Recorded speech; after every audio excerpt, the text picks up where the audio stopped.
రాసిన అనుబంధమే ఇదిలే.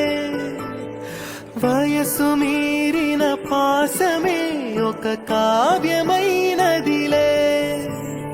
రేపన ఎప్పుడు కంటి పాప